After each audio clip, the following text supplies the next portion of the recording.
प्यारे बच्चों, आज हम आपको कहानी सुनाते हैं शेरों की धाड़। जल्दी से मेरे चैनल को सब्सक्राइब कर लें ताकि रोज़ की इस तरह की कहानी आपको देखने को मिले। तो आइए कहानी शुरू करते हैं। एक दफ़ा का जिक्र है, एक जंगल में एक शेर परिवार रहता था। राजा शेर, उसकी बीवी शेरनी देवी और बेटा शेरू। शेरू अभी छोटा था। उसका बाप राजा शेर चाहता था कि ये बड़ा होकर जंगल पर राज करे और बहादुर बने। जब शेरू थोड़ा सा बड़ा हुआ तो उसके बाप राजा शेर ने उससे कहा, शेरू, अब तुम पहले से बड़े हो गए हो, इसलिए धाड़ना सीखो। शेर राजा ने उसके सामने भरपूर धाड़ लगाई और शेरू से कहा, तुम भी धाड़ो। शेरू धाड़ा, मियाऊ मियाऊ मियाऊ मियाऊ।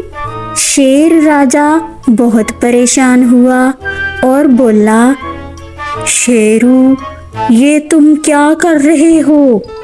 तुम शेर के बेटे हो, आवाज बिल्ली की निकाल रहे हो। बेटा, जोर से धाड़ो। शेरू ने फिर आवाज निकाली, मियाऊ मियाऊ मियाऊ। शेर राजा ने उसे फिर आवाज निकालने का कहा। शेरू ने बहुत कोशिश की, लेकिन आवाज फिर बिल्ली की ही निकली। शेर राजा ने शेरू को समझाया कि हर जानवर अपनी ही आवाज निकालता है। ये दिखाने के लिए उसने सबसे पहले हाथी चाचा को बुलाया। हाथी चिंगाड़ा, उसके पीछे शेरू भी चिंगाड़ा। ये क्या? शेरू भी हाथी की तरह चिंगाड़ने लगा। शेर राजा को बहुत अफसोस हुआ। उसके बाद गधा आया, वो भी हिनहिनाने लगा।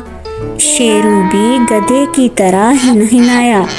जो भी जानवर आता, शेरू उसी की आवाज निकाल लेता। शेर राजा को बहुत अफसोस हुआ। वो मायूस हो गया कि उसका बेटा शेर की तरह बहादुर नहीं बन पाएगा।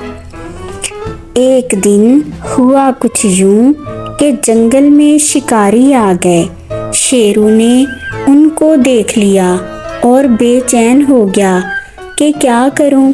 उसने सोचा, मैं आखिर शेर का बेटा हूँ और कल को मुझे जंगल का राजा बनना है, इसलिए मैं इनको बचाऊंगा। वो जोर से धाड़ता रहा। अब शेरू शेर की आवाज निकाल रहा था। शिकारी डरकर भाग गए। शेर राजा ये देख रहा था। वो बहुत खुश हुआ कि उसके बेटे ने आखिर शेर की तरह धाड़ना सीख लिया और अपनी जिम्मेदारी को भी निभाया। उसने अपने बेटे को बहुत प्यार किया। तो बच्चों, बहादुर वो है जो मुसीबत आने पर दूसरों के काम आए।